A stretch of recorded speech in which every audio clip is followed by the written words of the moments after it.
Hello students, today we will discuss about the formation of desert. And now what is a desert? A desert is a barren area of landscape where little precipitation occurs. ऐसा area जहाँ पे बहुत कम precipitation होता है and consequently living conditions are hostile for plant and animal life. जहाँ पे hostile हो जाती हैं plant और animal life के लिए conditions and the lack of vegetation exposes the unprotected surface of the ground to the process of denudation. और इसी वजह से denudation होता है बिकॉज जो अनप्रोटेक्टेड सरफेस होता है उस पर बहुत कम वेजिटेशन होता है और वो पूरा लैंड जो होता है वो एक्सपोज होता है. About 1/3 of the land surface of the world is arid और सेमी एरिड. और लैंड सरफेस का करीब 1/3 एरिया जो है वो एरिड है या सेमी एरिड है. This includes much of the polar regions where little precipitation occurs and which are sometimes called polar deserts or cold deserts. और इसमें polar regions भी आते हैं जहाँ पे बहुत कम precipitation होता है और इनको हम normally polar deserts या cold deserts भी कहते हैं. अब डेजर्ट्स जो हैं they can be classified by the amount of precipitation that falls. Precipitation जितना फॉल होता है उसके अमाउंट के बेसिस पर भी हम डेजर्ट्स को क्लासीफाई करते हैं, कहाँ पे ज़्यादा होता है कहीं पे कम होता है. और दूसरा by the temperature that prevails, और वहाँ पे जो टेम्परेचर है उसके ऊपर डिपेंडेंट रहता है, उसके ऊपर हम क्लासिफिकेशन कर सकते हैं. And by the causes of desertification और बाय द जोग्राफिकल लोकेशन, या फिर उसके डेजर्टिफिकेशन के या डेजर्ट बनने के कॉजेज़ क्या हैं या उसकी जोग्राफिक लोकेशन क्या है, उसके हिसाब से हम डेजर्ट्स को क्लासीफाई कर सकते हैं. अब डेजर्ट्स जो हैं वो बनते कैसे हैं? Deserts are formed by weathering processes as large variations in temperature between day and night put strains on the rocks which consequently break in pieces.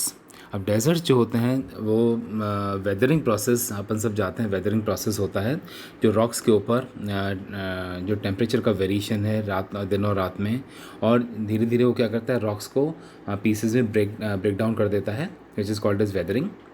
And although rain seldom occurs in deserts, these are occasionally downpours that can result in flash floods. अब क्या होता है कि जो हालांकि rainfall भी बहुत कम होता है डेजर्ट्स में, लेकिन वो भी क्या करता है helps in the weathering process. Rain falling on hot rocks can cause them to shatter. अगर हॉट रॉक्स के ऊपर बहुत गर्म जो रॉक्स हैं उसके ऊपर अगर रेनफॉल होता है तो रॉक्स जो होते हैं वो शैटर हो जाते हैं, टूट जाते हैं. And the resulting fragments and rubble strewn on the desert floor are further eroded by the wind. और धीरे धीरे वो छोटे छोटे टुकड़ों में डिवाइड हो जाते हैं, टूट जाते हैं और विंड के द्वारा इधर उधर उड़ जाते हैं. This picks up particles of the sand and dust and wafts them a lot in sand और dust storms. और यही कारण है कि हवा के द्वारा ये सैंड और जो डस्ट पार्टिकल्स हैं वो उड़ते हैं और डस्ट स्टॉर्म्स को कॉज करते हैं, आंधी तूफान जो अपन बोलते हैं.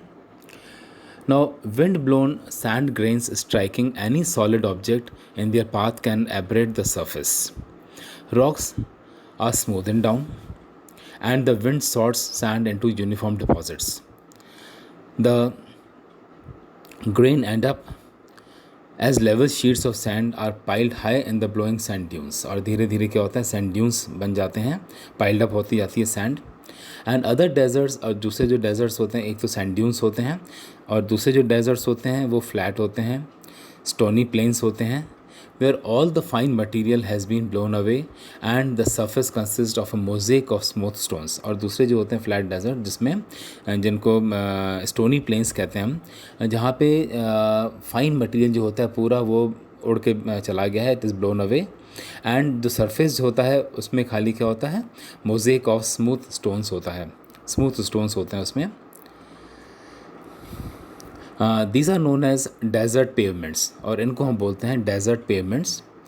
And little further erosion takes place, और वापस थोड़ा बहुत क्या होता है इरोजन होता है वहाँ पे. Others desert features include rock outcrops. जो डेजर्ट के फीचर्स हैं उसमें क्या आता है रॉक आउटक्रॉप्स आता है, expose bed rock and clays once deposited by flowing water. Temporary lakes may form and salt pans may be left when waters evaporate. There may be underground sources of water in the form of springs and seepages from aquifers. Where these are found, oasis can occur. और geographically अगर हम बात करें तो most desert जो हैं they are found on the western sides of continents और in the case of Sahara, Arabian and Gobi deserts and the smaller deserts of Asia are located far from the coast in the Eurasian interior. अगर हम geographically बात करें तो जो desserts हैं वो हमें पाए जाते हैं कहाँ पे, वेस्टर्न साइड ऑफ कॉन्टिनेंट्स, जैसे सहारा है, अरेबियन है, गोबी डेजर्ट्स हैं, एंड जो स्मॉलर डेजर्ट्स ऑफ एशिया हैं they are located far from the coast in Eurasian interior. They tend to occur under the eastern sides of major subtropical high-pressure cells. These huge wheels of wind spiral clockwise in the northern hemisphere and the counterclockwise in the southern hemisphere in the subtropics over the oceans. However, their behavior affects nearby continents. Moist rising air near the equator cools and condenses into clouds. जो air होती है equator के पास में वो ठंडी होती है, मतलब ठंडी होती है, जिसके बाद condenses into clouds and later in rain, और फिर धीरे धीरे उसमें रेन में कन्वर्ट हो जाती है. As the current of air moves towards the pole the air releases much of its moisture. By the time the current turns back towards the equator the air is descending. It becomes compressed and the warmer and its relative humidity falls further. और ये जो है ये environmental conditions हैं जो कि deserts को cause करते हैं, और under these conditions it is rare for clouds and rain to form. Add in a bit of wind to accelerate evaporation at the surface and the continental regions below become extremely arid owing to the lack of available moisture. Deserts जो होते हैं इसलिए क्या हो जाते हैं, वो dry हो जाते हैं. और डेजर्ट जो होता है is a type of biome.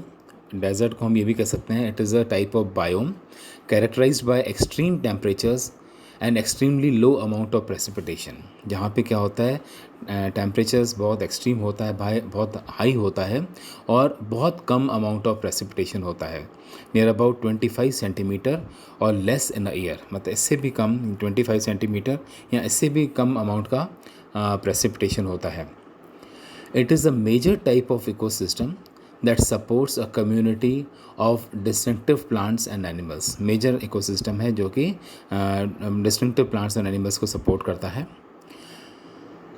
And around 30% of total land mass on earth constitutes of desert. जिसे पहले अपन डिस्कस किया था, करीब करीब 1/3 जो एरिया है वो जो होता है लैंड का, वो डेजर्ट होता है.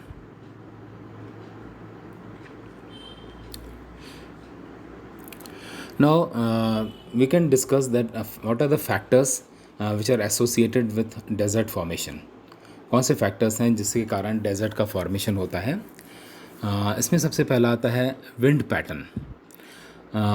विंड पैटर्न जो है, offshore trade winds carry least moisture. Offshore जो ट्रेड विंड्स होती हैं उसमें बहुत कम मॉइस्चर होता है, they are by minimising the precipitation. This is mostly seen in tropical regions with latitudes ranging from 15 to 30 degree. Then, presence of cold current will enhance the high pressure along the western coast of continents, thereby pushing the regions into the extreme state of dryness. And examples are Nambis. Then is presence of cold current. It will enhance the high pressure along the western coast of continents, thereby pushing the region.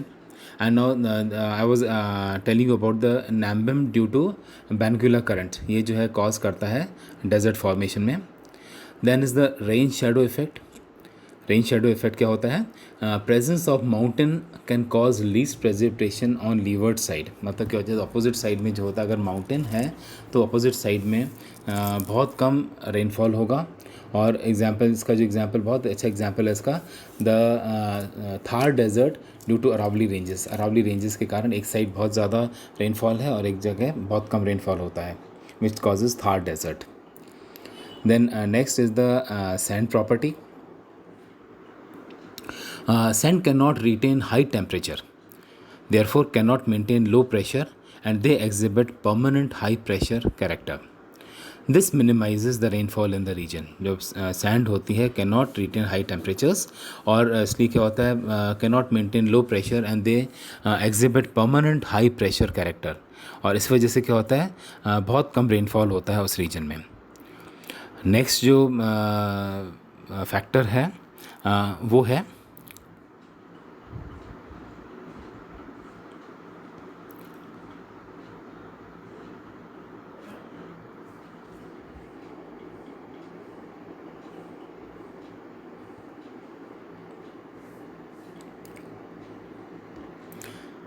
Vegetation. Vegetation जो होता है, poor vegetation would aid the weathering process and erosion. और अगर vegetation बहुत कम है तो वो क्या करेगा, वेदरिंग प्रोसेस और इरोशन को एड करेगा, and this then accelerates formation of deserts. और इसी वजह से क्या होगा, डेजर्ट्स जो होते हैं वो ज़्यादा बनते हैं। Then is anthropogenic factors. इसमें क्या एंथ्रोपोजेनिक फैक्टर्स में आते हैं, डिफॉरेस्टेशन। डिफॉरेस्टेशन हम जानते हैं, पेड़ों की कटाई, excessive use of fertilisers, climate change due to human actions, burning fossil fuels, pollution etc. have resulted in changing precipitation pattern। और इस वजह से क्या होता है, पैटर्न जो होता है प्रेसिपिटेशन का वो चेंज हो जाता है, और इसलिए डेजर्ट का फॉर्मेशन होता है। और बहुत इंपॉर्टेंट फीचर्स हैं, जैसे जब मैंने डिस्कस किया, डिफॉरेस्टेशन, एक्सेसिव फर्टिलाइजर्स का यूज़ करना, और ह्यूमन एक्शंस के कारण जो क्लाइमेट चेंजेस हो रहे हैं, जैसे फॉसिल फ्यूल्स बर्न करना और पॉल्यूशन की वजह से, ये सब भी क्या करते हैं, डेजर्ट को कॉज करते हैं, डेजर्टिफिकेशन करते हैं। तो अगर हम कंक्लूजन करें तो natural causes for desert formation have been from times immemorial, मतलब हम क्या कहते हैं, बहुत जानते हैं बहुत समय से। It is the anthropogenic cause which are the cause of concern. और सबसे ज़्यादा जो इम्पॉर्टेंट फैक्टर है जिसमें हमें ध्यान देना चाहिए डेजर्ट बनने के लिए, वो है एंथ्रोपोजेनिक। जिस तरह से अपन ने डिस्कस किया कि ह्यूमन एक्टिविटीज़ के कारण जो डेजर्टिफिकेशन हो रहा है। Now, the plan of action to combat desertification needs to be in line with the UN Convention to combat desertification। क्या कहते हैं, जो प्लान है एक्शन वो हमें इसके अकॉर्डिंग है UN कन्वेंशन, जो कि टू कम्बाट डेजर्टिफिकेशन, जिसे हम बोलते हैं UNCCD, उसके अकॉर्डिंग हमें चलना पड़ेगा, तभी हम डेजर्टिफिकेशन को बचा सकते हैं।